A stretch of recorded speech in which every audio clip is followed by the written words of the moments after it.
Assalamualaikum warahmatullahi wabarakatuh.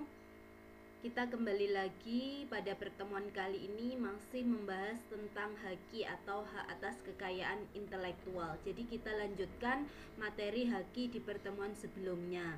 Untuk kali ini kita akan membahas yang pertama, yaitu tentang prinsip haki. Ada beberapa prinsip dari haki atau hak kekayaan intelektual ini. Yang pertama adalah prinsip ekonomi. Nah, prinsip ekonomi itu seperti apa? Saya bacakan dulu.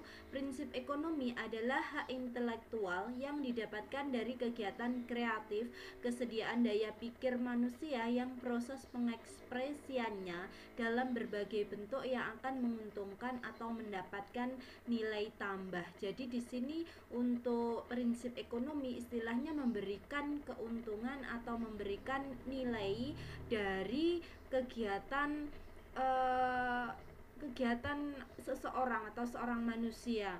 Jadi dia menghasilkan keuntungan atau mendapatkan sesuatu yang mempunyai nilai tambah seperti itu. Kemudian yang kedua, prinsip keadilan. Prinsip keadilan adalah dalam penciptaan sebuah karya atau orang yang bekerja menghasilkan hasil yang berasal dari kemampuan intelektual dalam hal sains, seni, dan sastra yang akan mendapatkan perlindungan di pemiliknya. Istilahnya semuanya bisa, baik itu dalam bidang sains, seni, atau sastra, itu semua bisa kita daftarkan di haki. Jadi yang penting itu berasal dari kemampuan intelektual manusia. Nah, itu contoh prinsip haki. Kemudian yang selanjutnya masih prinsip haki, yaitu yang ketiga, prinsip budaya. Prinsip budaya adalah pengembangan ilmu pengetahuan, sastra, dan seni untuk meningkatkan kehidupan manusia. Jadi kalau misalkan seseorang atau manusia itu menghasilkan sebuah karya, maka di sini karya tersebut bisa digunakan untuk meningkatkan taraf kehidupan manusia. Dari misalkan periode 1 ke periode berikutnya itu bisa digunakan untuk meningkatkan kehidupan kualitas dari manusia itu sendiri. Kemudian yang terakhir adalah prinsip sosial. Prinsip sosial mengatur kepentingan manusia sebagai warga negara, yang berarti bahwa hak yang diakui oleh hukum dan telah diberikan kepada individu merupakan satu kesatuan, sehingga perlindungan diberikan berdasarkan keseimbangan kepentingan individu dan komunitas. Jadi di sini prinsip sosial dari haki itu intinya kita sebagai warga negara itu berarti istilahnya kalau di undang-undang wajib memenuhi hukum itu dengan tidak ada kecualinya. Jadi di sini diakui oleh hukum hak itu, kemudian diberikan kepada individu, kemudian dan juga prinsip keseimbangan baik itu kepentingan individu maupun kepentingan komunitas. Jadi kita sebagai warga negara yang baik, kita harus taat pada hukum. Kemudian yang selanjutnya adalah klasifikasi haki. Ada beberapa klasifikasi, itu pengelompokan ya, pengelompokan. Jadi berdasarkan WIPO atau penciptakan pikiran manusia, hak kekayaan intelektual dibagi menjadi dua bagian, yaitu yang pertama, jadi bagian yang pertama itu adalah hak cipta. Jadi haki itu dikelompokkan menjadi dua. Yang pertama adalah hak cipta. Hak cipta adalah jenis hak kekayaan intelektual, tetapi hak cipta berbeda dari hak kekayaan intelektual lainnya. Jadi agak khusus seperti itu. Seperti paten yang diberikan hak monopoli atau penggunaan penemuan. Tetapi karena hak cipta itu bukanlah hak monopoli untuk melakukan sesuatu, tetapi hak untuk mencegah orang lain melakukannya. Jadi kalau hak cipta itu kita membuat karya, kemudian karya kita tidak boleh dilakukan atau ditiru atau dibuat oleh orang yang lain yang sama dengan punya kita, seperti itu. Nah, hak cipta itu ada dua, yaitu hak eksklusif dan hak ekonomi dan hak moral ekonomi. Nah, untuk yang pertama adalah hak eksklusif, adalah hanya pemegang hak cipta yang bebas menggunakan hak cipta.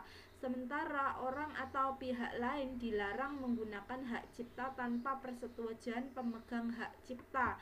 Jadi kalau misalkan ada orang misalkan penciptaan lagu, jadi seorang pencipta lagu itu mempunyai tentu mendaftarkan lagunya ke Haki ini. Jadi dia kalau sudah mendaftarkan ke Haki, maka lagu yang diciptakannya itu kan diakui. Terus kemudian pencipta tersebut itu akan memiliki hak eksklusif atau keeksklusivitasnya. Jadi dia bisa bebas menggunakan hak ciptanya sesuai dengan apa yang dia hasilkan. Terus kemudian orang lain itu dilarang menggunakan hak cipta tanpa persetujuan pemegang hak cipta. Contoh misalkan ada lagu yang di recycle atau mungkin dinyanyikan ulang oleh penyanyi yang lain, maka di sini dia harus minta izin ke pencipta lagunya. Kenapa? Karena itu kalau tidak minta izin maka akan melanggar haki tersebut, sehingga orang yang menggunakan lagu tanpa seizin dari penciptanya atau pemegang hakinya maka dia akan dikenai pelanggaran hukum, seperti itu. Kemudian hak ekonomi dan hak moral ekonomi. Hak ekonomi adalah hak untuk memperoleh manfaat ekonomi untuk penciptaan. Sedangkan hak moral adalah hak yang melekat pada pencipta atau pelaku seni, rekaman, siaran yang tidak dapat dihilangkan dengan alasan apapun meskipun hak cipta atau hak terkait telah ditransfer. Jadi kalau hak ekonomi tentunya kita intinya mendapatkan keuntungan. Jadi kalau seseorang yang sudah mempunyai hak cipta maka dia akan memperoleh yang namanya hak ekonomi dari hak ciptanya tersebut. Dia mendapatkan keuntungan atau mendapatkan royalti dari karya yang dihasilkan. Kemudian kalau hak moral itu berarti istilahnya dengan suatu hal yang ya moral yang melekat pada orang tersebut, seperti itu. Kemudian selanjutnya kalau tadi hak cipta, yang kedua itu adalah hak milik industri. Jadi kalau yang hak milik industri itu adalah hak yang mengatur segala sesuatu tentang properti industri, terutama yang mengatur perlindungan hukum. Jadi kalau tadi hak cipta itu hak cipta tadi berarti di sini kita ketahui dia tidak bisa atau istilahnya orang yang akan meniru itu tidak bisa meniru penciptaan orang yang sudah menciptakan karya. Di sini kalau misalkan hak milik industri ada beberapa macam yang berkaitan dengan properti industri. Nah, apa saja itu? Yang pertama adalah hak paten. Ini hak paten ya. Kemudian hak paten itu adalah hak eksklusif yang diberikan oleh negara kepada penemu atau pencipta terkait hasil invensinya di bidang teknologi yang untuk jangka waktu tertentu melakukan penemuannya sendiri atau memberikan persetujuan kepada pihak lain untuk mengimplementasikannya. Jadi hak paten itu mungkin hak paten logo sebuah brand, seperti itu. Jadi itu brand itu dipatenkan, atau mungkin inovasi tertentu di bidang teknologi, seperti misalkan kalau sekarang itu komputer atau mungkin smartphone itu kan kok materialnya atau istilahnya bagian-bagiannya itu kan berkembang terus. Kemudian itu nanti orang yang menciptakan atau perusahaan yang menciptakan itu bisa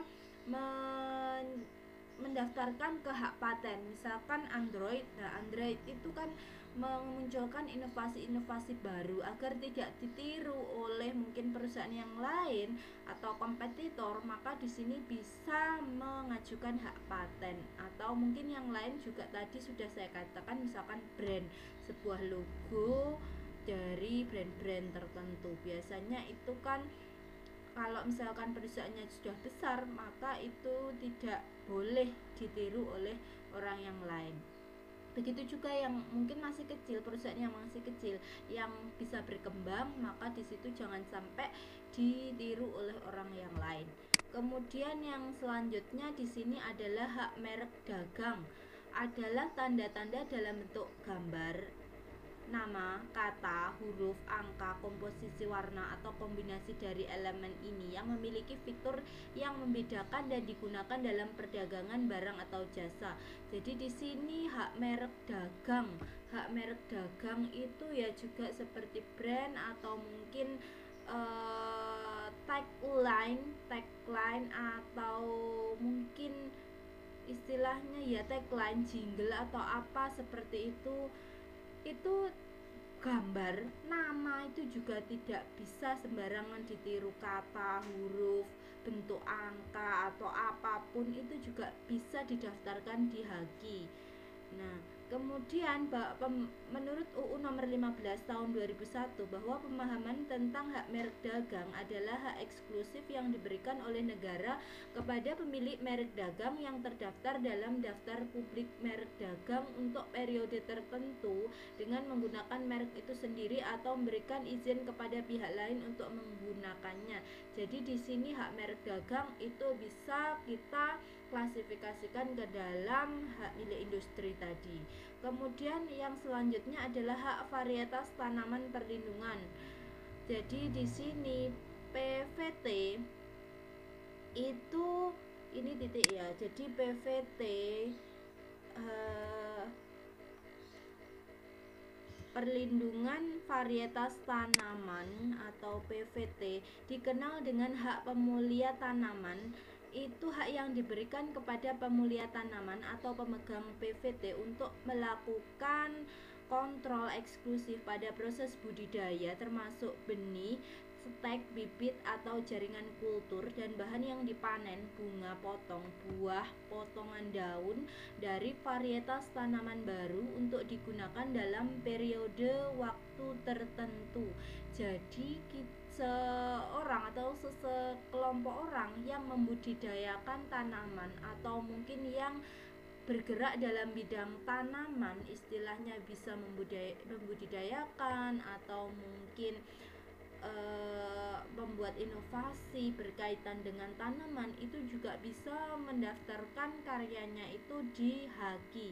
Jadi ini juga termasuk dalam industri. Jadi tanaman baik masih dalam bentuk benih atau mungkin sudah dalam bentuk hasil panen itu juga bisa didaftarkan di Haki. Kemudian yang selanjutnya adalah rahasia dagang. Dalam pasal 1 UU Rahasia Dagang Undang-Undang Nomor 30 Tahun 2000. Rahasia dagang adalah informasi yang tidak diketahui publik di bidang teknologi dan atau bisnis, memiliki nilai ekonomis karena berguna dalam kegiatan bisnis yang dirahasiakan oleh pemilik rahasia dagang. Ruang lingkup perlindungan rahasia dagang adalah suatu metode yang dilakukan dalam proses produksi, metode pemrosesan, metode penjualan atau informasi lain di bidang teknologi dan atau bisnis yang memiliki nilai ekonomi dan tidak diketahui masyarakat umum. Jadi intinya setiap perusahaan itu kan mempunyai rahasia atau mempunyai rahasia dapur perusahaan seperti itu. Jadi ini tidak bisa sembarangan diketahui oleh pihak luar seperti itu. Nah, itu juga bisa didaftarkan di Haki, misalkan berkaitan dengan bagaimana metode-metode penjualan, metode pemrosesan dan metode yang lain, maka itu juga bisa didaftarkan di Haki agar tidak diketahui oleh perusahaan atau mungkin orang yang lain di luar dari perusahaan tersebut. Jadi rahasia itu juga bisa didaftarkan di Haki. Kemudian yang selanjutnya adalah desain industri. Desain industri sesuai dengan UU nomor 31 tahun 2000 didefinisikan sebagai penciptaan bentuk, konfigurasi atau komposisi garis atau warna atau garis dan warna atau kombinasi keduanya dalam bentuk 3 dimensi atau 2 dimensi yang memberikan kesan estetika dan dapat diwujudkan dalam pola 3 dimensi atau 2 dimensi dan dapat digunakan untuk menghasilkan produk, barang, komoditas industri atau kerajinan tangan. Jadi di sini desain itu juga bisa kita kelompokkan ke dalam hak milik industri. Jadi desain sebuah industri itu bisa didaftarkan di HAKI. Jadi tadi seperti yang sudah saya bacakan, bisa garis, kemudian warna, atau garis dan warna, atau kombinasi keduanya dan sebagainya. Itu bisa dalam bentuk 2 dimensi atau 3 dimensi. Itu kan menghasilkan sebuah desain khusus atau desain tertentu. Nah, itu bisa didaftarkan di HAKI untuk mencegah terjadinya tiruan atau ditirukan oleh orang yang lain atau perusahaan yang lain. Nah, itu juga salah satu contoh. Kemudian yang selanjutnya adalah yang terakhir desain tata letak sirkuit terintegrasi adalah produk dalam bentuk jadi atau setengah jadi di mana terdapat beberapa elemen dan setidaknya satu dari elemen ini adalah elemen aktif yang sebagian atau seluruhnya saling terkait dan dibentuk secara terpadu dalam bahan semikonduktor yang dimaksudkan untuk menghasilkan fungsi elektronik. Jadi di sini bisa dikatakan lebih ke arah teknologi. Jadi kalau misalkan sebuah produk dalam bentuk jadi atau setengah jadi, kemudian di dalamnya terdapat elemen-elemen tertentu seperti elemen aktif, nah di situ bisa juga didaftarkan di HAKI. Sehingga kalau misalkan pesaing atau kompetitor itu meniru, maka di sini bisa dikenai hukum atau bisa dituntut secara hukum. Jadi lebih ke arah fungsi elektronik untuk desain tata letak sirkuit terintegrasi. Kemudian yang terakhir itu adalah indikasi geografis, adalah tanda yang menunjukkan asal suatu barang. Biasanya ini dilihat dari faktor geografis seperti faktor alam dan faktor manusia yang memberikan karakteristik kualitas tertentu. Jadi geografis juga bisa kita masukkan ke dalam hak milik industri. Jadi di sini itu geografis itu bisa berasal dari alam, bahkan mungkin juga bisa dari faktor manusia yang dia itu memberikan sentuhan khusus atau karakteristik tertentu terhadap suatu produk yang dihasilkan. Jadi misalkan dari alam tertentu atau mungkin dari manusia-manusia tertentu, kemudian dia berpengaruh terhadap produk yang dihasilkan, maka di sini bisa juga didaftarkan ke HAKI. Jadi di sini ada beberapa klasifikasi pengelompokan yang termasuk dalam HAKI. Yang pertama tadi ada hak cipta dan yang kedua adalah hak milik industri. Dimana untuk hak milik industri itu ada beberapa poin, silahkan nanti bisa dibaca dan dipelajari ulang karena di sini diperlukan pemahaman tertentu. Pokoknya intinya kita tidak boleh sembarangan dalam menciptakan suatu produk. Kita harus tahu betul produk yang kita hasilkan itu sudah dibuat oleh orang lain atau belum. Kalau misalkan itu sudah kemudian didaftarkan oleh penciptanya ke HAKI, maka kita bisa dituntut sehingga kita terkena pidana atau terkena hukum seperti itu. Jadi kita harus hati-hati. Kita menjadi seorang pengusaha atau bergerak di bidang usaha itu harus pasang telinga, kemudian pasang radar seperti itu. Jadi kita harus up to date. Kita harus selalu mengembangkan pengetahuan kita, kemudian mengikuti dinamisnya dunia usaha dan sebagainya. Jadi kalian harus berhati-hati ketika kalian akan membuat sebuah produk. Begitu juga sebaliknya, ketika kalian membuat sebuah karya, usahakan kalau karya itu belum pernah ada, maka daftarkan ke HAKI biar tidak ditiru oleh pihak lain sehingga kalian tidak merasa dirugikan. Mungkin untuk kali ini materi tentang prinsip HAKI dan juga klasifikasi HAKI, semoga pertemuan kali ini bisa memberikan pengetahuan yang baru pada kalian. Kalau misalkan kalian bisa memahami kembali, boleh silahkan dipelajari. Terima kasih untuk hari ini. Saya akhiri. Wassalamualaikum warahmatullahi wabarakatuh.